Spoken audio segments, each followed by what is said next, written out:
Proseguimos nuestro estudio de las ecuaciones de Maxwell viendo en esta ocasión la ecuación del rotacional del campo magnético que tenemos aquí resaltada, y tal como hicimos con el caso del campo eléctrico vamos a dividir el estudio en dos partes. En una primera parte veremos el caso estático, en el cual, como vamos a ver en este segundo miembro, solo nos queda el primer término, el segundo se hace cero, y posteriormente veremos la segunda parte en la que trataremos el caso general, que es el caso dinámico, en el cual aparecen los dos términos del segundo miembro. Entonces partimos de la ecuación que he escrito aquí y vamos a considerar en primer lugar, como hemos dicho, el caso estático, es decir, el caso en el cual no hay variación temporal de ninguna variable física, de ningún vector de los que protagonizan las ecuaciones de Maxwell, y por lo tanto eso quiere decir que estamos en una situación estacionaria en la cual tenemos una corriente eléctrica que fluye de manera estacionaria, de manera constante,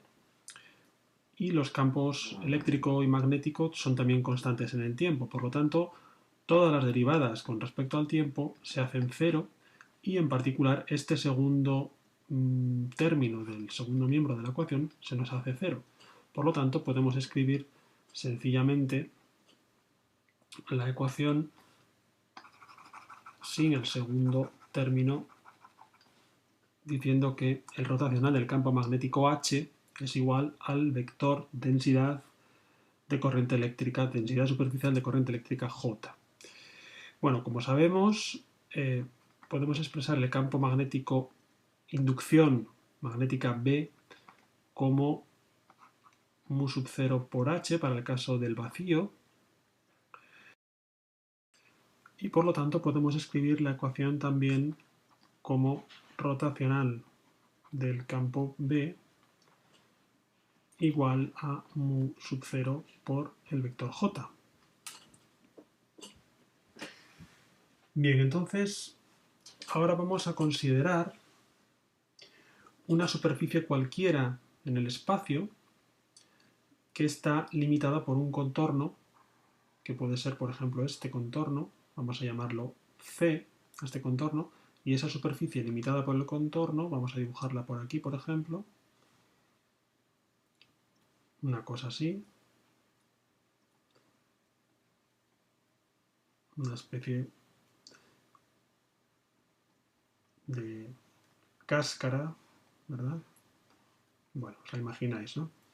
Entonces, esta superficie vamos a llamarla S, como hacemos siempre,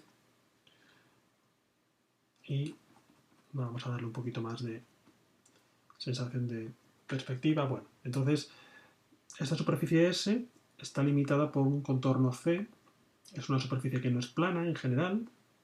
y vamos a calcular, suponiendo que en el espacio en el que está esta superficie exista campo magnético y exista corriente eléctrica estacionaria, vamos a calcular el flujo de cada uno de estos dos vectores de esta ecuación que tenemos aquí a través de la superficie S. Es decir, como se cumple esta ecuación en todos los puntos del espacio, entonces calculando el flujo de cada miembro por separado a través de esta superficie S, también se verificará la igualdad siguiente. El flujo a través de S del rotacional de B es igual al flujo a través de S de mu sub 0 por el vector J, densidad superficial de corriente eléctrica.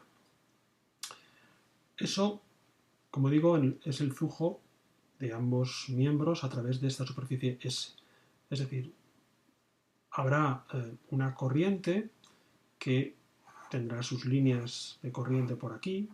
en cualquier disposición, y tendrá un flujo neto a través de la superficie S. Ese flujo neto, que es el miembro de la derecha multiplicado por la constante mu sub 0, es la corriente eléctrica, la intensidad de corriente eléctrica a través de la superficie S, como sabemos.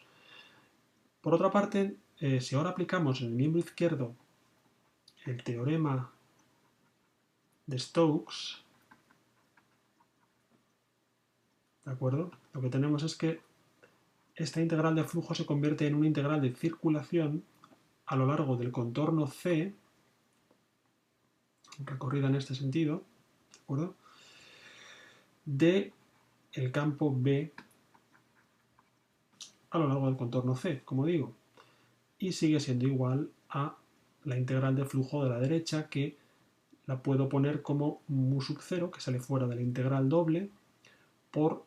la integral de flujo de J en la superficie S, que es, como sabemos, la corriente eléctrica I, o intensidad de corriente eléctrica, a través de la superficie S. Vamos a llamarla, vamos a poner aquí, a través de S. Bien, aquí no he llegado a dibujarlo, pero lo voy a poner ahora. El vector elemento de superficie orientada diferencial de S tendría esta dirección, ¿de acuerdo? Normal a la superficie S en todo punto. Y el vector diferencial de L, que es el elemento de camino en la integral de circulación, tendría esta dirección en cada punto, tangente al contorno C, como ya sabemos. Bien, por lo tanto, tenemos esta ecuación a la que hemos llegado, que relaciona la circulación del campo magnético B a lo largo del contorno C con la corriente eléctrica que atraviesa la superficie S limitada por el contorno C. Bien, me interesa insistir en que estamos hablando todavía del caso estático, ¿de acuerdo? No olvidemos esto, es decir, las líneas de corriente J son como líneas de corriente de un fluido estacionario que está fluyendo de manera permanente sin cambiar su velocidad ni su dirección, sino que son como una especie de foto fija, de forma que en cada instante de tiempo el vector J en cada punto del espacio es el mismo, es constante en el tiempo. Bueno, aquí he vuelto a dibujar la situación y bueno, he hecho un poco de limpieza en la pizarra para explicar lo que viene a continuación, y es que hay que insistir, hay que darse cuenta en que la superficie S de la que hemos hablado y en la que hemos calculado el flujo es una superficie cualquiera, limitada por el contorno C que hemos elegido. Aquí, por ejemplo, he dibujado la superficie que he llamado S1, que está limitada también por el contorno C, y por lo tanto se cumple esta ecuación que hemos deducido antes a partir de la ecuación de Maxwell, del rotacional. Y también podríamos aquí dibujar otra superficie. Vamos a dibujarla aquí, otra superficie diferente a S1, que también estuviese limitada por el contorno C, ¿de acuerdo? Y que, pues, por ejemplo, sería, vamos a ponerla así, ¿de acuerdo? Esta segunda superficie, que también está limitada por el contorno C, vamos a llamarla S2. Sería como un segundo casquete que termina en el mismo borde que el casquete S1, pero no coincide con él. Entonces, si aplicamos la ecuación que hemos deducido anteriormente también a S2, tendríamos que esta misma circulación del vector B a lo largo del contorno C, pues tiene que ser igual a mu sub 0 por la intensidad de corriente eléctrica que fluye a través de la superficie S2. Y así con cualquier otra superficie que podamos imaginar, que podamos dibujar aquí, que esté limitada por el mismo contorno C, y que por lo tanto sea como pues otro casquete diferente que acaba en el contorno C. Si pensamos un poco, nos podemos dar cuenta de que es totalmente consistente con la hipótesis que hemos hecho de que estamos en una situación estática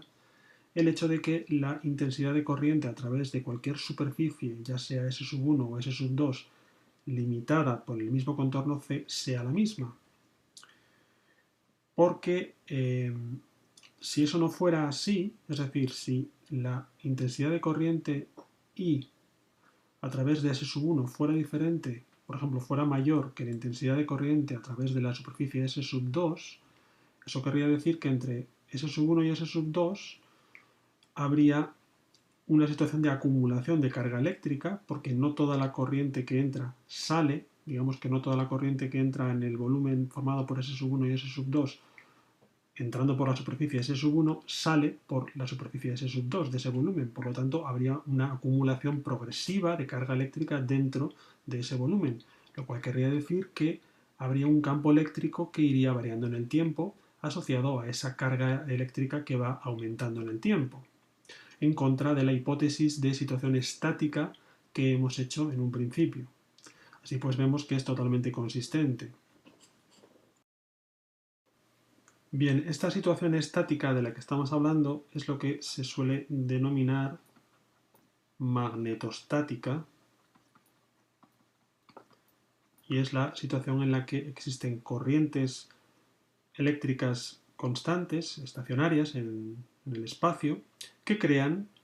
campos magnéticos estáticos alrededor de esas líneas de corriente eléctrica. Tenemos que visualizar siempre el hecho de que el campo magnético B,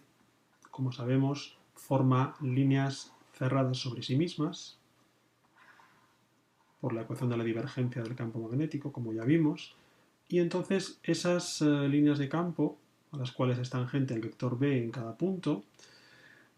abrazan, de alguna manera, las líneas de corriente J. Es una forma muy visual de localizar los campos en el espacio, cómo se disponen los campos B y J en el espacio uno respecto al otro. Y esto está implícito también en esta ecuación que hemos deducido, es decir, en la ecuación del rotacional del campo magnético. Esta última idea la podemos ver mirando a esta figura de la izquierda en el hecho de que si esta circulación del primer miembro tiene un valor que no es cero, quiere decir que de manera neta existe una circulación de B a lo largo del contorno C y que por otra parte va a ser igual o proporcional a través de la constante mu sub 0 a la corriente que atraviesa la superficie que está confinada por el contorno C. Entonces podemos ver en esta figura de la izquierda la geometría de esa situación y vemos que se corresponde con una situación en la que las líneas de campo B rodean, abrazan a el haz de líneas de campo J. En esta última idea podemos entenderla o fijarla un poco mejor considerando un caso concreto que es el campo B creado por un conductor rectilíneo infinito a través del cual pasa una corriente estática constante I, una intensidad de corriente I. Bien, esta es una situación con simetría cilíndrica que simplifica mucho los cálculos, como vamos a ver. Entonces vamos a considerar un punto en el espacio que está a una distancia r del hilo infinito y vamos a considerar el campo magnético en ese punto, que por la simetría existente va a tener una dirección que es tangente al círculo, o a la circunferencia, mejor dicho, que pasa por ese punto y que tiene radio r y que es concéntrica con el hilo infinito y perpendicular a él, como hemos dibujado aquí. Si estuviéramos en este otro punto, que también está a una distancia r, bueno, pues el campo magnético sería tangente así a la circunferencia, ¿de acuerdo? Esto lo podemos ver por la simetría existente, ya que tenemos que la circulación del campo B a lo largo de este contorno que vamos a llamar C, esta circunferencia imaginaria que pasa por estos dos puntos, que tiene un radio r, ¿de acuerdo? Bueno, pues su circulación, la circulación del campo B a lo largo del contorno C, hemos dicho que es igual a mu sub 0 por la corriente I que atraviesa el hilo infinito. Entonces, por la simetría existente, B solo puede ser tangente a esta circunferencia, ya que B tiene que seguir una trayectoria cerrada y por otra parte no tiene sentido que tenga ninguna componente colineal con la dirección del hilo por simetría. Por lo tanto, no queda más remedio que B sea tangente a una circunferencia de radio r. Entonces, si eso es así, esta circulación la podemos poner como la longitud del contorno C, que es 2pi por el radio r, y por el campo B, que va a ser igual en todos los puntos de esa circunferencia. Y esto va a ser igual entonces a mu sub 0 por i. De aquí, despejando B, tenemos que es igual a mu sub 0 por la intensidad de corriente del hilo I y dividida por 2pi r, que es la expresión que ya vimos cuando estudiamos la conocida como ley de Ampère para el campo magnético creado por un hilo de longitud indefinida. Así pues vemos cómo la aplicación directa de la expresión que hemos deducido de la ecuación del rotacional de B para el caso magnetostático nos lleva directamente a la ley de Ampère, que ya conocíamos, y nos ayuda a visualizar la disposición geométrica en el espacio del campo B, que forma líneas cerradas, en relación con la corriente, las líneas de corriente eléctrica que son las fuentes de ese campo. Bien, hay que darse cuenta de que esto es un caso especialmente sencillo por la simetría, el que nos lleva a la ley de Ampère, pero el caso general en el cual la forma del hilo que lleva la corriente es una cualquiera, no es un caso tan sencillo matemáticamente y habría que tratarlo con la ley de Biot y Savart para el campo magnético que vimos en un vídeo anterior. La conexión o la deducción de esa ley de Biot y Savart a partir de las ecuaciones de Maxwell la veremos en un vídeo posterior una vez que introduzcamos el concepto de potencial vector magnético. Esto lo veremos, como digo, en un vídeo posterior. Bueno, y aquí concluimos esta primera parte de la explicación de la ecuación del rotacional del campo magnético, que es la parte que trata el caso estático, y en el próximo vídeo veremos la parte que trata el caso general, que es el caso dinámico. Así pues, lo dejamos aquí, hasta el siguiente vídeo.